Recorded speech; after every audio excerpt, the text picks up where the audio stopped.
y a toujours dans la vie des moments difficiles, des moments de souffrance ou d'épreuve, des moments de conflit ou de grande remise en question.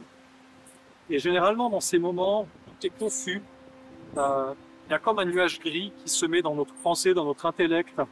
Tout autour de nous, il y a comme quelque chose qui devient opaque et qui rend la prise de décision beaucoup plus difficile, beaucoup plus compliquée. Même des fois, dans ces moments de souffrance, on en arrive à dire des paroles, à faire des actes ou à faire des choses qui sont irréparables, qu'on ne pourra pas changer, qui vont avoir un impact sur notre vie et sur le cours de notre destinée. Dans ces moments où tout est confus, où tout est compliqué, on peut même être amené à faire des actes, à prononcer des paroles, à faire des choses qui vont avoir un impact vraiment négatif et définitif dans notre vie. Et ça, quelque part, c'est réellement un problème, dans le sens que dans les moments difficiles, dans les moments de souffrance, il est très difficile de rester maître de soi-même et de ne pas se laisser emporter par la colère, par la souffrance, par le mécontentement ou la tristesse. Donc, dans cette vidéo, j'aimerais vous partager des clés pour traverser les moments difficiles et les épreuves et même les transformer en sagesse. S'il y a une chose qui est certaine, c'est que on ne peut pas éviter la difficulté, on ne peut pas éviter l'épreuve, on ne peut pas éviter le fait de vivre des moments de remise en question ou des moments difficiles dans notre vie. Et ce qui change tout, c'est la façon dont on les vit, la façon dont on les aborde. Donc, à travers cette vidéo, je vais vous donner 3 clés, 3 conseils de la tradition essénienne, qui sont des conseils de sagesse que vous pouvez appliquer dans n'importe quel moment d'épreuve. La première chose, c'est que lorsque tu rencontres une grosse difficulté, une épreuve qui te paraît insurmontable, alors il ne faut pas que tu sois dans une réactivité au moment où tu rencontres cette épreuve. Qu'est-ce que ça veut dire? C'est-à-dire, il ne faut pas que tu réagisses instantanément à la difficulté que tu vis.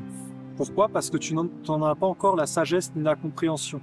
Et bien souvent, la première réaction qui vient est celle qui est plutôt instinctive, qui est celle de la nature humaine, de la personnalité humaine, qui va avoir tendance à être une réaction négative, on va dire, dans le sens de vouloir se protéger soi, de vouloir protéger sa vie, sa personnalité, mais qui n'est pas la réaction de la sagesse.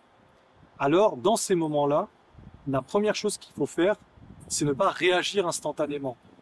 Par exemple, tu te fais calomnier, dis des choses sur toi qui ne sont pas vraies, des choses blessantes, mais la première bonne attitude, c'est de ne pas entrer dans la réactivité, de ne pas tout de suite répondre, mais de prendre le temps de se poser, d'être dans le calme, de laisser passer, on va dire, la vague, c'est-à-dire la grande déferlante qui vient quand tu vis un moment difficile, ça dure toujours un certain temps. C'est la tempête. Laisse passer la tempête.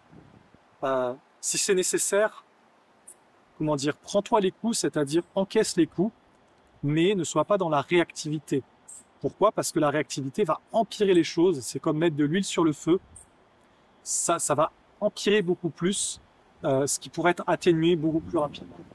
Donc la première chose, ne pas entrer dans la réactivité, laisser la tempête passer, entrer dans le calme, entrer dans la retraite, la remise en question, et observer tout ce qui se passe avec un œil calme, serein, en cherchant à voir quelle est l'intelligence et la sagesse qu'il y a derrière tout cela.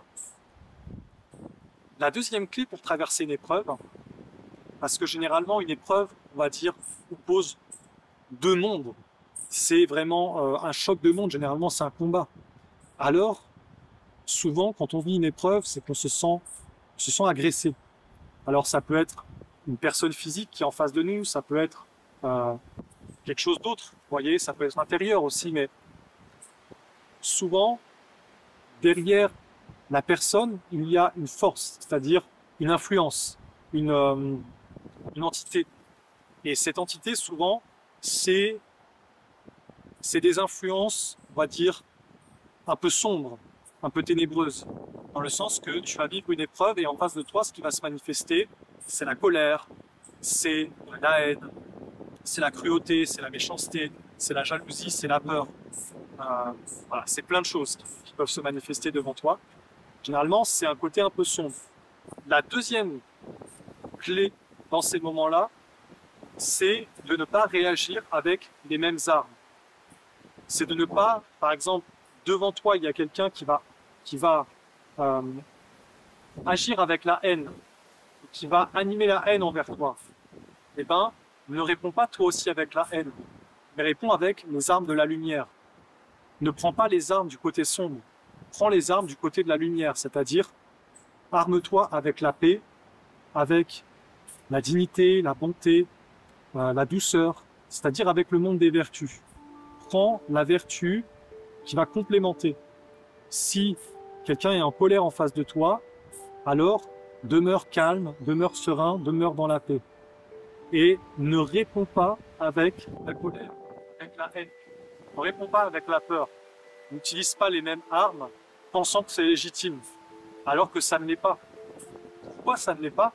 Parce que lorsque tu rencontres une épreuve, généralement, c'est le miroir de quelque chose, on va dire de quelque chose qui vit en toi, qui se manifeste à l'extérieur de toi pour que tu le comprennes, pour que tu le vois. C'est une façon que l'univers, que l'intelligence divine, que le monde spirituel, c'est une façon que ces mondes ont d'éveiller l'être humain en lui révélant à l'extérieur ce qu'il porte à l'intérieur. Deuxième clé, prendre les armes de la lumière pour traverser l'épreuve.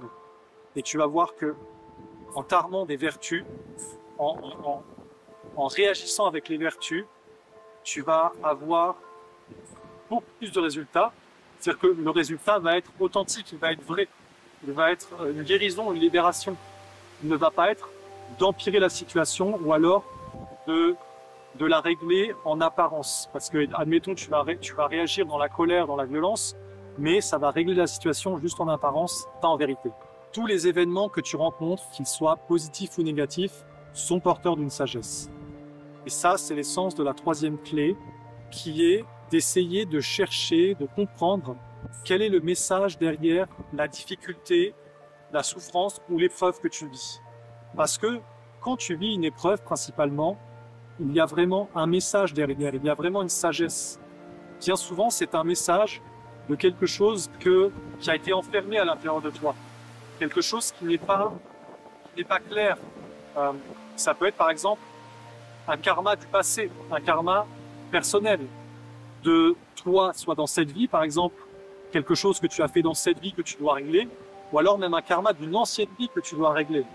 Mais ça peut être aussi le karma de ta famille que tu dois régler et que tu rencontres. Pourquoi? Parce que tu portes les influences de ta famille, tu portes un karma familial. Donc, pour libérer l'esprit qui est derrière l'épreuve que tu vis, parce que c'est un esprit, c'est un être vivant, il faut, on va dire, s'introspecter, il faut s'observer, il faut méditer pour arriver à éveiller la lumière de la sagesse qui te permet de comprendre profondément quel est le sens de l'épreuve.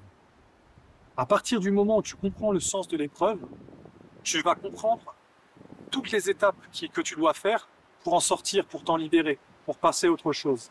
C'est-à-dire, la sagesse va t'éclairer et va te donner la réponse à la question. Mais il ne faut pas que tu te concentres sur le problème en lui-même.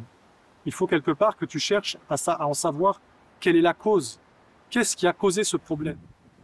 Peut-être c'est une façon de penser, une façon de regarder, des concepts qui n'étaient pas bons, un défaut qui était présent dans ton hérédité familiale, que tu dois enlever. Ça peut être beaucoup de choses. Mais tant que tu n'auras pas trouvé toi-même la réponse à l'intérieur de toi, tu ne vas pas passer à autre chose. Tu seras enfermé dans une boucle qui tourne en rond, c'est-à-dire dans la roue de la samsara, dans le karma, et tu ne seras pas dans un chemin de libération. Alors, en chaque moment difficile, en chaque, on va dire, contradiction de la vie, épreuve, difficulté, cherche la sagesse. introspecte-toi, observe-toi, éveille-toi, cherche au plus profond de toi-même qu'est-ce que tu dois transformer à l'intérieur de toi pour grandir en sagesse, en lumière, pour être un être qui s'approche du divin, qui est beaucoup plus digne et noble, beaucoup plus royal et divin, afin de ne plus revivre toujours la même chose et de ne plus être soumis toujours à la même influence. Donc, à travers ces clés, il y a comme une idée principale qui est vraiment l'idée d'être le maître de soi-même et de ne pas se laisser emporter par le courant des influences. Pourquoi? Parce que tu peux, imagine l'épreuve comme une espèce de tsunami. En fait, c'est comme un courant puissant d'influence, invisible, parce que c'est subtil, c'est tout autour de toi, c'est dans l'eau subtile autour de toi. Et ce courant, si tu n'es pas centré, si tu n'es pas le maître de toi-même, si tu n'as pas les bonnes réactions, les bonnes attitudes, il va t'emporter et il peut même te détruire toute ta vie. Mais si tu sais comment agir, si tu sais l'attitude juste, la bonne vision, la vision juste à adopter dans ces moments, alors tu peux traverser l'épreuve et la souffrance beaucoup plus facilement que ce qui nous paraît. Et bien sûr, ça pour moi c'est une évidence, mais ce qui aide énormément, c'est d'avoir un idéal supérieur. Dans le sens que quand tu as un idéal supérieur de lumière, un idéal supérieur divin, tu vas être apte à traverser les épreuves beaucoup plus facilement parce que toujours tu vas avoir cet idéal qui va être un point de concentration et qui va faire que peu importe les difficultés que tu vis, tu veux te redresser pour atteindre cet idéal. Alors c'est pas toujours personne. Leur idéal, c'est par exemple leurs femmes, leurs enfants, leur famille. Il y en a d'autres, c'est l'humanitaire. Et moi je vous dis, cherchez un idéal qui est au-delà du mortel, au-delà de l'humain. Ta famille, c'est quelque chose d'humain. L'humanitaire, c'est encore une fois quelque chose d'humain. Cherche un idéal qui est divin, c'est-à-dire un idéal de grandeur, de beauté, d'intelligence, de divinité, un idéal de vertu, l'idéal de ton âme par exemple, que tu es une âme et que quoi qu'il t'arrive dans la vie, tu veux cheminer vers ton âme, tu veux vivre avec ton âme et rester fidèle à ton âme. Alors, cherche un idéal supérieur et reste concentré dessus. Avec ces clés, tu as normalement tout ce qu'il faut pour traverser les épreuves et les moments difficiles de façon juste. Bien sûr, quand on en parle comme ça paraît facile. Maintenant, il faudra le mettre en pratique lorsque tu es dans ces moments dans ta vie. Mets ces choses-là en pratique et tu vas voir que beaucoup de choses vont se transformer.